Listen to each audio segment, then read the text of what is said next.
There's a poem called Footsteps in the Sand, and it talks about a person having a real rocky life. And he's following the footsteps in the sand. And at one point, there are two sets of footprints.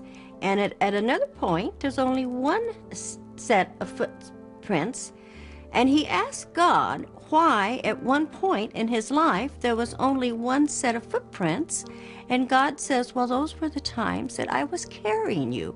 You weren't able to walk on your own, so I carried you.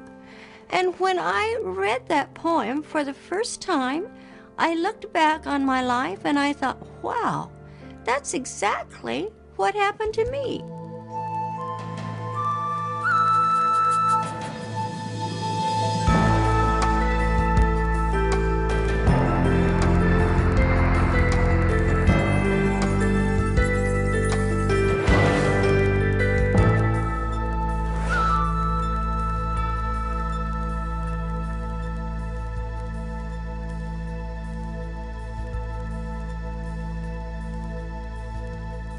The extraordinary story of Peggy Bearden makes it clear that the power of love can overcome even the most horrific childhood. In order to tell this story, we must include some graphic details that are not suitable for children. We don't tell the story because of how it begins, but because of how it ends. This is a story of radical transformation. Hillary Carr reports. Peggy Bearden grew up during the Depression in a house much like this one in the small lumber town of Springville, California. One of her earliest memories was the sound of singing coming from the church next door. They were singing Jesus Loves Me and Amazing Grace. And I always wondered who this man was that they called Jesus. And I was also always asking the people, is your name Jesus? And they would look and they would say, why no, why? Well, I'm looking for that man that I hear them sing about named Jesus. Which one is Jesus? Peggy didn't have a lot of time to wonder about the church next door. Finding enough food to eat was the primary concern. While other kids were learning their ABCs, Peggy and her 5 younger siblings were learning to steal enough food to survive. And it didn't much matter who or what they stole it from. I learned to steal early in life as a way of feeding my siblings. I stole from the local markets. Later, I stole from people's hen houses. I stole their eggs and their chickens. I soon found out that the chickens were far too noisy, so I started stealing the rabbits. They were easier to steal. We had no running water, no electricity, very few clothes, never enough to eat. And it is true that I looked down on Peggy Bearden, and for me to look down on Peggy when I was so very poor myself and so very needy myself did mean that she was a very, I hate to use the word pitiful, but a very pitiful child. And I remember Peggy always standing back, never mingling with the other kids, just standing back, thin, dirty, dirty, dirty, dirty. And the kids would make fun of her and she'd fight. At school, I was always in trouble, and the teachers locked me in the cloakroom. And I loved being locked in the cloakroom because that's the only place I could eat. And I would eat everybody's lunches. First, I would go through and eat what I liked the best. And if I were still hungry, I'd go and like what I liked next to the best. I can remember that she wouldn't take, my whole lunch would never be gone, but bits and pieces of my lunch would be gone. And I can remember that, but I never knew until later she was the one that was doing it. But I, yes, do know that my lunch had been taken many times, many times. Eventually, I learned that I wasn't supposed to eat the lunches, and I would try real hard to not eat those lunches. I would even knock on the door telling the teacher she must let me out because I wanted to eat the lunches, and she would just leave me in there. I never could understand why it was okay for them to eat and not for me. Peggy's father, Melvin, was repeatedly hospitalized for tuberculosis. Peggy's mother, Winnie, had 6 children and limited options to support them. In those days, if there was a man in the home, you could not get welfare. And I know that my mother did not have welfare. So as a way of support for herself and the children, she was prostituting. I saw her on many occasions. My father, when he found out about it, was just up in arms over it, and he would walk away from the hospital to come home and be with her.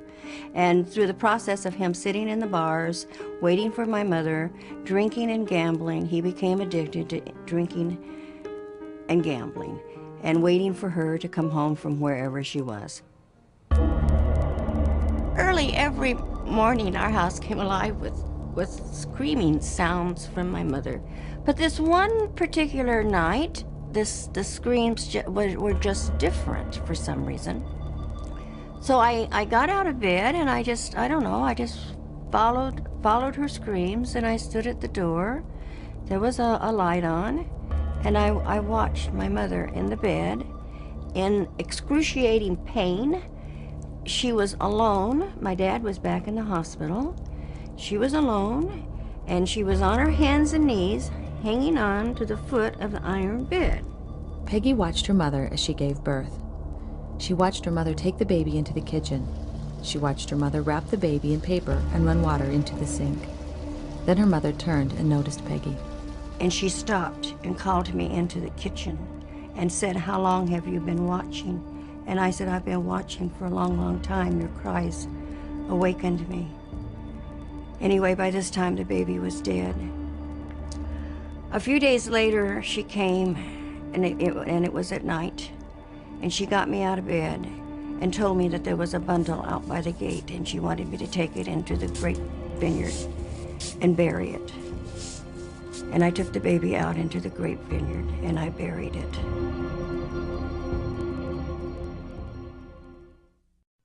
We learned English. Your kids can too. Just watch Hello Channel. I remember a time when I wasn't being very nice to one of the girls at school. I didn't think it was a big deal. But in one sentence, my mom helped me understand. She said, "Mija, you need to treat others the way you want to be treated." I thought about that a lot. I still do. Life's most important lessons are best learned in the home. A message from the Church of Jesus Christ of Latter-day Saints. I really feel that if God hadn't have been with me, that my dad would have killed each and every one of us kids right before our mother's eyes, all 6 of us, and then killed her, and then perhaps killed himself. The transformation of a life can begin in a moment, but then take years to fully reveal itself. In Peggy Bearden's case, things had to get a lot worse before they started to get better. For 11 years, Peggy watched her father beat her mother. One night, Peggy defended her mother by firmly punching her father in the face. They fought and she held her own, embarrassing him in front of his sons. Days later, he gave her the first gift he had ever given her. My dad called me in one afternoon and he said, "Come here, sissy, I have a present for you." My dad never had a present for me. My dad never had a present for anybody. We just didn't have presents. But he had a present for me and I was very excited. And he held up this jacket and he said, "It's a coat." "Oh, that's wonderful, a coat. I've never had a coat." And I heard my mother in the background go, "Oh, Melvin, please." And I thought, something clicked, you know, but I just went right straight for that jacket and he was holding it up. He said, "Here, sissy, put your arms in it." And I just put my arms in it and all of a sudden he just threw me around. I just went spinning and I was just locked in this thing. And he buckled me up and tied me up and he drug me to the backyard and hung me in a tree, a fig tree. Hung me in the tree. My legs couldn't even touch the ground and I was there for about 3 days. My dog Patches came and got under my feet to give me support, but my dad came out every day and beat me with an old piece of a hose. He beat my legs. The straitjacket hung in the tree for years. Nobody ever bothered to take it down. It was a constant reminder to Peggy of the terror that lived in that house, a terror that kept coming back in increasingly familiar ways. One night, Peggy again watched her mother run water into the kitchen sink. One night, my mother found me standing at the kitchen door again, watching her. And she came over and got me and brought me into the kitchen, and she explained to me what was going on, that she wasn't able to feed the children that she had. She didn't know what else she could do. She didn't have any other choice, so she was going to show me how to do this. And the kitchen sink was already filled with water, and there was this little bundle in the kitchen sink wrapped in paper, and she wanted me to hold it under the water, and I'm just a child, so I started kind of playing in the water, and the paper started washing off. And pretty soon, before I knew it, I saw a couple little pink legs sticking out and a bunch of little toes, and they started moving. And before you knew it, I could see that I had a little sister. I'd never had a sister. I had 3 mean brothers that I had to fight with, and I had wanted a sister so badly. And I took that baby out of that water, and I grabbed her, and I ran out that door, screaming, she's mine, you can't have her. We're not gonna kill her, she's my baby, and I'll keep her. And I took the baby and carried her all over town with me. Peggy showed the baby to all of the neighbors so they would see it, and so her mother couldn't drown it. She raised the baby, caring for her until they were sent to different foster homes and forced apart. Peggy didn't see her sister again for another 10 years. At the age of 17, the courts returned Peggy to her mother. A few months later, she married the man next door. I was so excited about getting married the first time because I was going to have a mother. For the first time, I was going to have a mother who was going to be there for me, and I just knew that she was going to love me. She had something like 9 children. It was a large family, and I was marrying her youngest son, but she ended up not liking me because I was a thief. After 3 failed marriages, Peggy began to fight the greatest battle of her life: alcoholism. I said all my life that I wouldn't do to my children what was done to me. I said I would never become what my parents were. And at the age of about 27 or 28, I fell to the awful disease of alcoholism. And I wasn't just my mother or just my father. I was both of them in one. By this time, Peggy was up to her 6th husband. She was being arrested daily for drunk driving and afraid of losing her 2 little boys. It was then the first really good thing happened in her life. So I went to Alcoholics Anonymous. I'd had a friend who'd been able to quit drinking, and I called him to find out how he'd quit, and he sent a couple of women from AA over to talk with me. They carried me around to a couple of meetings for a couple of days until I got my thinking clear. I would take my little boy with me, who was about 5, and a sleeping bag, and he'd sleep while I was in the meetings, and after the meetings I'd just roll him up and we'd go home. Alcoholics Anonymous was wonderful for me, and it helped me tremendously. But one of the things that happened with me was that I got all my thinking back, and this criminal thinking was so embedded in my mind that it also made me a better criminal. And a better criminal is what she became. She did what she knew. She followed her mother's footsteps into the oldest profession in the world. And I became a madam. I was taking a class at Fresno State College, and I heard some girls talking about working for an escort service. So I scooted my chair closer and I started listening to them. And these bells started ringing. My criminal mind just started spinning. The girls made fantastic money. I made fantastic money. I had a wonderful clientele. I had professional people from all over. And I ended with making lots and lots of money. But in late 1982, Peggy made a big mistake.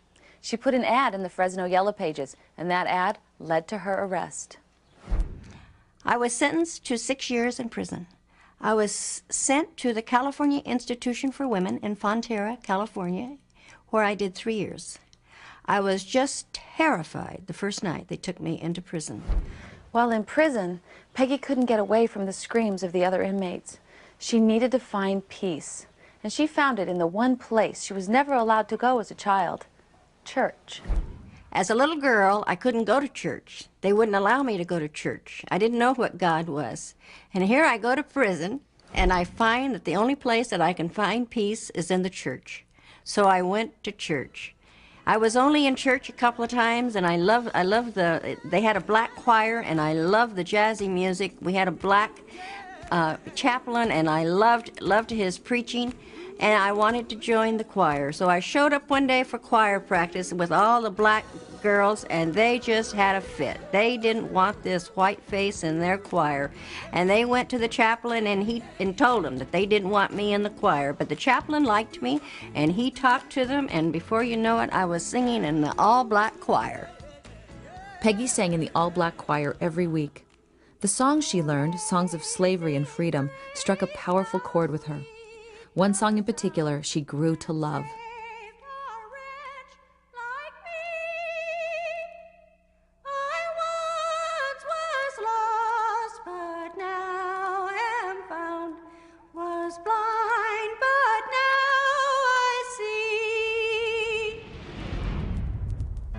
Peggy took a long journey from a hellish upbringing to grace.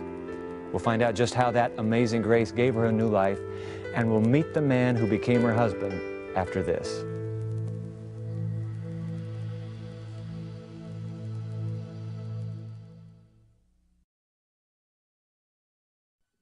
You can learn English at home. Watch Hello Channel. I was just terrified the first night they took me into prison. The terrible noises, the awful, awful screams that never stopped.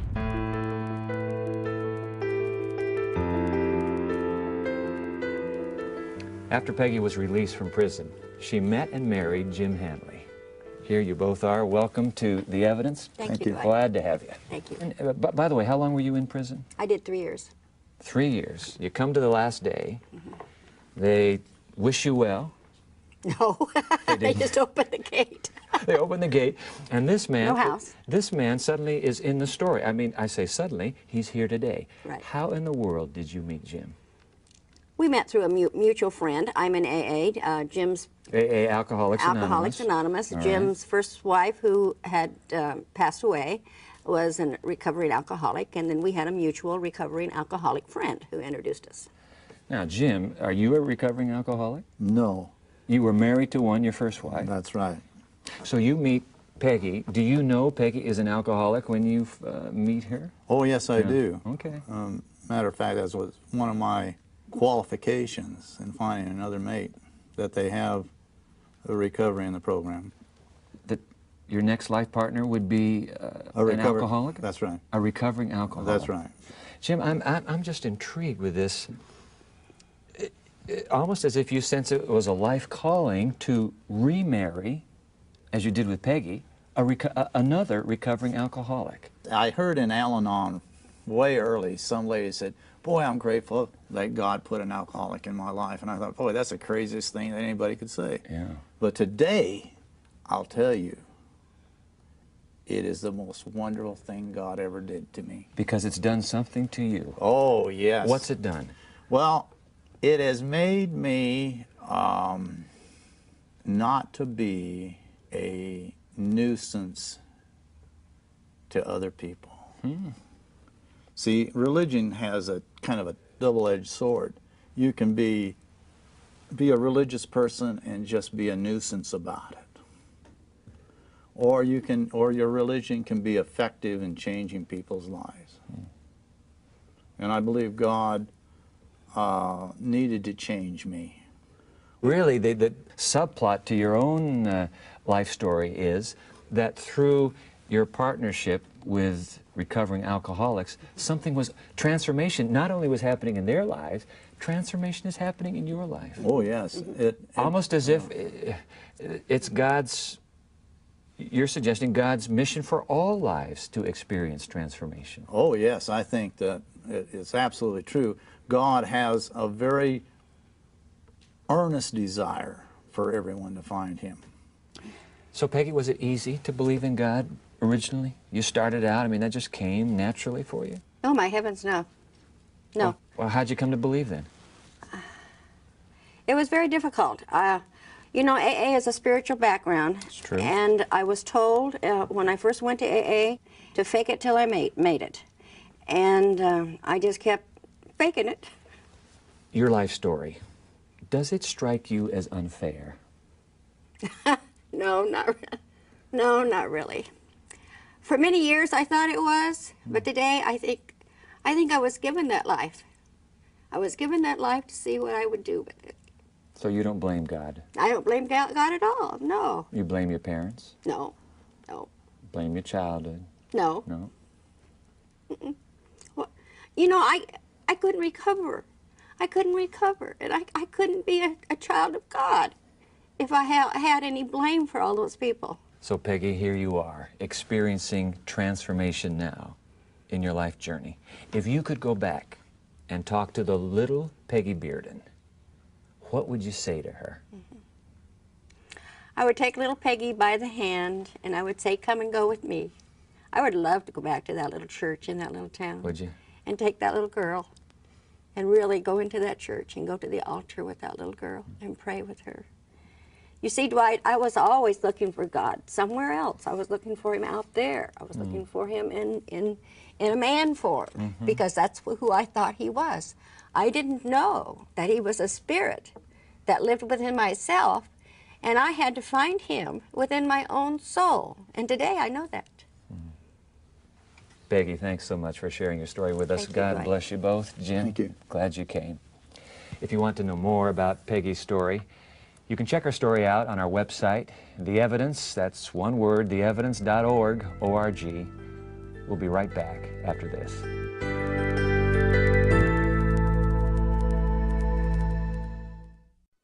Learning a new language can be difficult and discouraging, but it doesn't have to be. Hello, I'm Karen, introducing Hello Channel, the revolutionary new channel designed especially to teach English. If you can speak English, the future is open for you, since speaking English means greater opportunity and higher paying jobs. By watching Hello Channel, you are immersed in this valuable language. You'll hear the words being spoken. You'll see the speakers' mouths when they say the words. You'll read what's being spoken in large, clear subtitles. And you'll speak out loud, practicing what you have just learned. There is no better or faster way to learn a language than total immersion. Hello Channel does exactly that. There's programming on every level, so you can watch the shows that are just perfect for you. Whether you've spoken a little English, a great deal of English, or none at all, the Hello Channel has something for everyone. Join us for a convenient, affordable, and fun way to shape your future. There's so much in store for you if you'll just say hello.